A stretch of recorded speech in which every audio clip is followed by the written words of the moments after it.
And I want to bring in CNN political commentator and Republican strategist Alice Stewart in New York and Democratic strategist Caroline Heldman in Los Angeles. Welcome to you both. Hi, Rosemary. Great to be here. Great to be here. So this was the biggest primary night so far this year, and many watched for the winners and losers to learn who would end up on the ballot for the midterms, of course, and many also wanted to assess Donald Trump's power as kingmaker.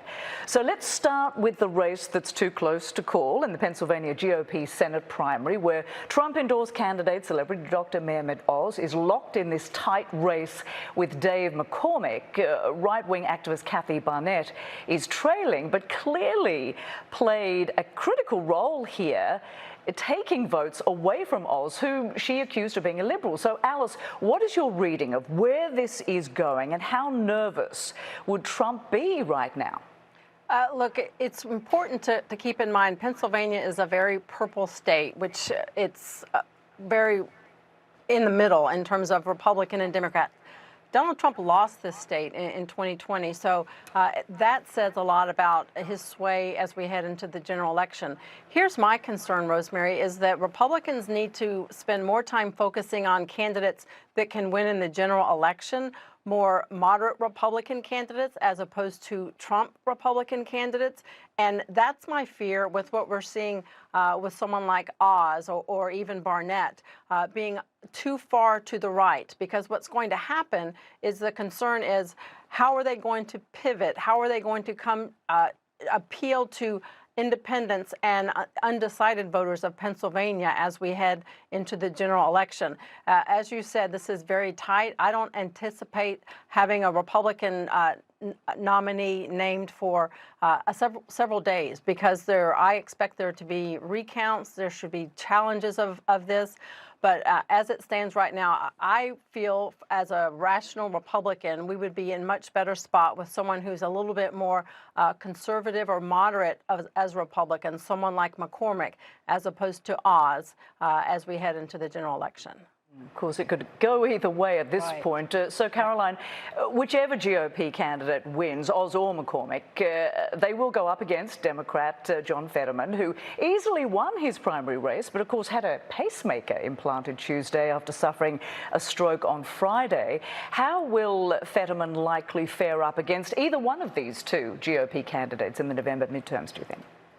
Well, I very much agree with Alice that the GOP needs to choose a candidate that is more centrist, and McCormick would certainly be that candidate. But boy, did they dodge a bullet with Kathy Barnett. She would have been way out of step with the purple voters in the state of Pennsylvania. And I think in the general election, which of course is 8 months away, who knows how this health issue will play out. But John Fetterman is a very popular candidate. He's a populist candidate. He somehow managed to maintain authenticity and run as an outsider, even though he's lieutenant governor. This is somebody who supports background checks, which about 90% of Americans do. He also supports legalizing marijuana. So he's got which about 60% of Americans support.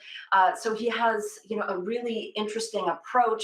I think it's going to be a very tight race either way, given that this really is a purple state. As Alice pointed out, Trump wins in 2016, loses in 2020, both by very small margins. So it's really anyone's race heading into November. All right, and of course, so we have a lot to cover, so I want my panel just to stand by for a moment. We'll come back to you in just a tick. So the Trump-backed Republican nominee for Pennsylvania governor will be Doug Mastriano. The state senator is a champion of the big lie that the 2020 presidential election was rigged, and if Mastriano becomes governor in November, he will have control over the state's electors in the 2024 presidential election. His Democratic opponent has already called him a dangerous extremist who would restrict the vote and spread conspiracy theories. Take a listen. They like to call people who stand on the Constitution far right and extreme. I repudiate that. That is crap. That is absolutely not true. Actually, their party, which the media stands for and advocates for, they've gone extreme. So on day one, any mandates are gone.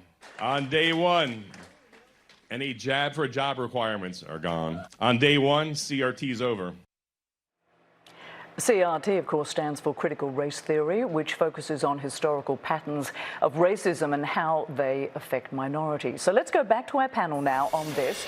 And, this was a big win for Donald Trump in Pennsylvania's GOP governor's race, with his pick, Doug Mastriano, we just heard there, coming out on top. But Alice, could Mastriano end up being more of a liability for Republicans in the end, with his support of Trump's big election lie and all his other extreme right views when he goes up against Democrat Josh Shapiro in November?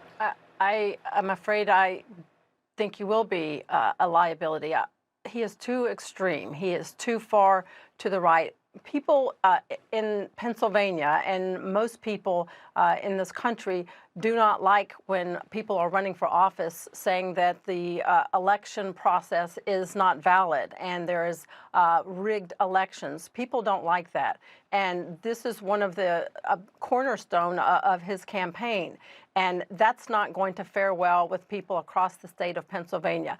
And conversely, he's running against a candidate, Josh Shapiro, who is well liked in the state, and he does appeal to people across Pennsylvania. So this is going to be a very interesting race to watch. I think Mastriano was Republicans' worst fear as the winner tonight, and unfortunately that came true.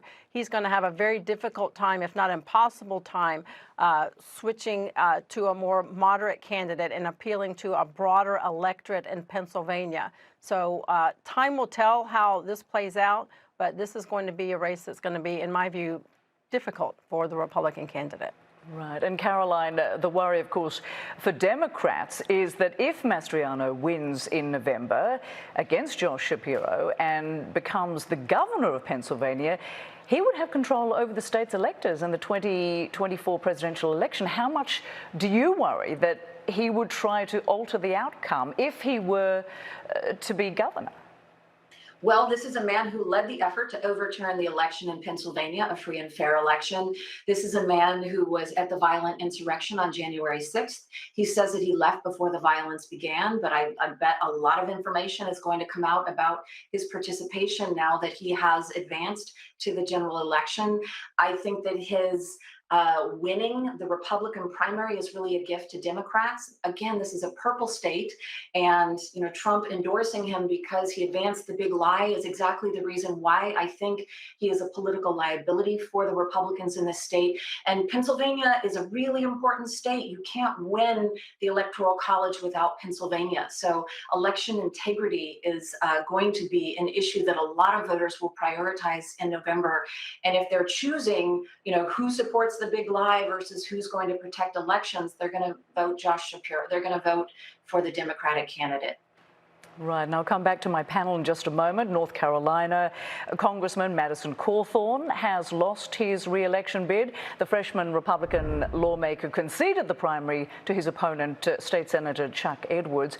Once thought of as a rising star, Cawthorn repeatedly found himself mired in scandal and controversy. Voters don't appear to have followed former President Donald Trump's urging to give Cawthorn a second chance. So let's take a closer look at this. I want to bring my panel back up. So not great news for Donald Trump in that North Carolina House primary, with his endorsed candidate, Madison Cawthorn, conceding to Chuck Edwards pretty early in the night, actually, after Republicans turned on Cawthorn in response to his very long list of embarrassing missteps. But Trump doubled down on his support for Cawthorn, didn't he? Even calling on voters and the party to give him a second chance. So he shares in this big loss, doesn't he? Alice, to you first. He does, and I think he had a second chance and a third chance and a fourth chance and many. However, he continued to make the same mistakes, make embarrassing statements, make awful claims about his colleagues on the Hill, that they invited him to orgies and did drugs, and that right there got him on the wrong side of his colleagues, and that is never a place you want to be. He had colleagues in North Carolina urging for him to be removed from his current seat and campaigning vehemently against him as an incumbent. That's a very difficult spot to be in. And not only that, he really frustrated his own constituents. He had run in one district in North Carolina. then jumped to another district that he felt would be more politically advantageous to him, and then came back to another district. So a lot of constituents felt as though he turned his back on them for his own political benefit. And those are all factors that I think played into why he didn't win. Look, he's young. He will soon learn the error of his ways. I think we have not seen the last of Madison Cawthorn, but he does need to go away and try and, in my view, grow up a little bit before he does decide to come back. He certainly learned a lot of lessons Tuesday night, if not before. So, Caroline, what is your response to the hit Trump's endorsement power took from this loss specifically? Well, it's interesting. You know, Trump likes to jump in on races late and endorse candidates he thinks are going to win. So his record is a winning record, but you know, it depends upon the race. It's hard to say what his influence is. With Madison Cawthorn, you know, this is a cautionary tale of what happens when you're out of step with your party in terms of temperament, and also out of step with your party in terms of policy. This is a man who went to Congress, as Alice pointed out. He disrespected elders in the party. He also went against the party line. This is a man who, you know, had multiple allegations of sexual violence.